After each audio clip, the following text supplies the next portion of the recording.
Hey everyone, welcome back for another deep dive. You know how we do things around here. We roll up our sleeves, we grab our metaphorical shovels, and we dig into the good stuff. And today, we're digging into something particularly fascinating. We really are. We're talking about the lost gospel of Q. Now, before you think we're about to go all Da Vinci Code on you. Yeah, no conspiracies here. No, but it is a bit of a mystery. And to help us unravel it, we're tapping into the insights of Andre Mubarak. Now, he's an Aramaic-speaking Christian, and he's a tour guide in Jerusalem, so talk about walking in the footsteps of history. Wow. But here's the thing. Andre teaches about the Aramaic roots of Christianity. He's all about connecting the dots between the language, the culture of Jesus' time, and how we understand the Bible today. It's like suddenly seeing everything in 3D. Yes. And you can check out his work. He and his twin brother, Tony, have all these online courses at www.twinsbiblicalacademy.com. So much good stuff there. Definitely worth a look. But okay, back to Q.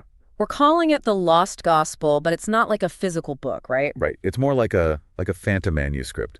Scholars call it a hypothetical document, which sounds a little shaky, right? But it's actually pretty solid reasoning.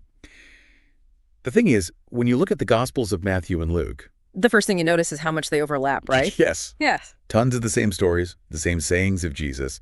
And scholars notice that a lot of that overlap, stuff that's in both Matthew and Luke, it's not in Mark. And we think Mark was written first. So where did Matthew and Luke get that extra material? That's the million-dollar question. See, scholars started noticing that in addition to using Mark, both Matthew and Luke seem to be drawing from another source, a source that we don't have anymore. The source we call Q. Q. And the idea is that Q, was this maybe a collection of Jesus' sayings that circulated among early Christians, and then Matthew and Luke both used it, along with Mark, when they were writing their Gospels? It's called the two-source hypothesis. The two-source hypothesis. Yeah. Sounds very official, and it makes a lot of sense. Like, when you line up the Gospels and see what they share, Q kind of emerges from the gaps. You know? Like the literary ghost leaving its fingerprints all over the text. Exactly. But it's precisely because we don't have Q that it's so fascinating. It really gets the imagination going. Like, what did this document look like? I mean, are we talking a scroll? Was it tablets? Yeah, I know. Sadly, we can only speculate. Most scholars think it was probably written down. I mean, it had to be for Matthew and Luke to use it. Makes sense. Probably a collection of sayings, possibly grouped by theme, kind of like a first century best of compilation. Oh, I like that. Right. And there are even debates about what language it was originally written in. Was it Aramaic, the language Jesus spoke, or Greek, which was kind of the lingua franca back then? Oh, that's a good question. I mean, knowing what we know about Andre Mubarak and his work, Aramaic would make a lot of sense. It would. And here's another really interesting wrinkle. Q doesn't include a passion narrative. The story of Jesus' death and resurrection, it doesn't have that. Nope. Which is kind of mind-blowing when you think about it. I mean, that's such a central part of Christian theology. It really is. So what does that tell us? Was this Q community, were they just not focused on those events? It's a fascinating question. Maybe they had a different emphasis. Maybe their focus was more on Jesus's teachings as like a guide for living. Or maybe their understanding of his role was different. Different how? Well, maybe they weren't centered on the idea of atonement for sins, Like, maybe they saw Jesus more as a wisdom teacher or a prophetic figure. It's like we're getting a peek into a different flavor of early Christianity, a group with their own unique set of beliefs, their own priorities. Absolutely. And I think that's one of the most exciting things about studying Q. It reminds us that early Christianity wasn't like a monolithic thing. Like one big unified blob. Exactly. There was diversity from the very beginning, different communities interpreting Jesus's message in different ways. And Andre Mubarak, I mean, his research really underscores that, right? The Aramaic language, the cultural context, it adds so much nuance to our understanding. So much.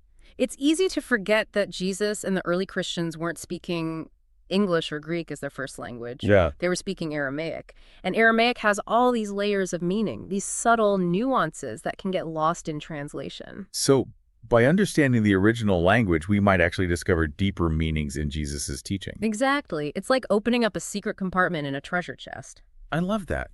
So let's crack open a few of these compartments. What are some of the key themes we find in Q and what makes them stand out? Well, one of the most prominent themes is this idea of eschatological warning.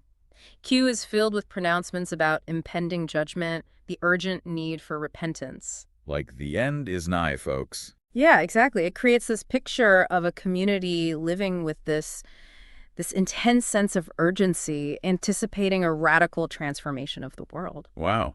I mean, just putting myself in their shoes for a minute. What kind of historical circumstances might have shaped that worldview? Were they experiencing persecution? Did they really believe the world was about to end? Those are excellent questions. And historians have put forward all sorts of theories. Some suggest the Q community was facing intense pressure, maybe from Jewish authorities. Others see their apocalyptic outlook as a response to the Roman occupation of Judea. Right. I mean, you got to remember, this was a time of serious political and social upheaval. So this feeling of impending judgment wasn't just some abstract idea. It was rooted in their actual lived reality. Absolutely. And Q also shows Jesus in frequent conflict with the Jewish leadership of his day. There are all these sayings where he's criticizing the Pharisees, the scribes, accusing them of hypocrisy, of misinterpreting the Torah. So maybe the Q folks saw themselves as reformers, like they were the ones who were actually getting it right, the true keepers of the faith. It's definitely possible, and it points to this real tension within first century Judaism. They're shaking things up, even within their own religious tradition. Exactly. And in doing so, they're crafting a new understanding of faith, one centered around Jesus and his teachings. Okay, so we've got the eschatological warning, the conflict with religious authorities. What else is going on in Q? Well, there's a big emphasis on wisdom traditions. Q presents Jesus as a teacher of wisdom, often using parables, aphorisms, these short, pithy sayings to convey his message. Like a Twitter feed from 2,000 years ago. Yeah, kinda. But really, it aligns him with this long line of wise teachers and prophets in Israel's history. And it makes me think about, I don't know, these wandering prophets going from town to town, spreading Jesus's message. That must have taken guts, to stand up to the establishment like that. Yeah, big time. I mean, were they risking their lives, their livelihoods? Appreciate their commitment. It really does. And then there's what scholars call the Son of Man Christology. Okay, break that down for me. Well, Q has all these sayings where Jesus refers to himself as the Son of Man, and it suggests a different understanding of his role than, maybe what we're used to. Different how? Well, he's not just a teacher or a healer. He's also this figure of ultimate authority, of judgment. There's this one saying I find particularly striking. It's like, whoever acknowledges me before others, the Son of Man will acknowledge before the angels of God. But whoever disowns me before others will be disowned before the angels of God. Whoa, heavy stuff. Yeah, it's not just about following Jesus's teachings. It's about taking a stand. There are consequences. So what does all this mean for us today? I mean, why should we, here in the 21st century, care about this lost document from 2,000 years ago? I think Q is a powerful reminder that faith isn't static. It's constantly evolving, being reinterpreted.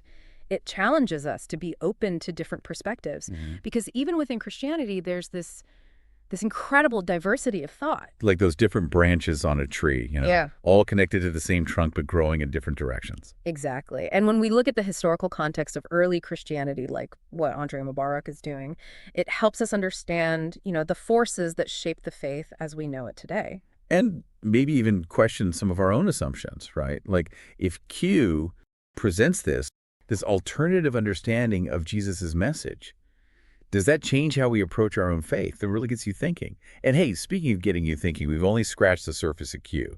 So to our amazing listeners, I want to leave you with this. If Q represents a different side of early Christianity, a different set of priorities, a different focus, how might that change the way we understand the whole story?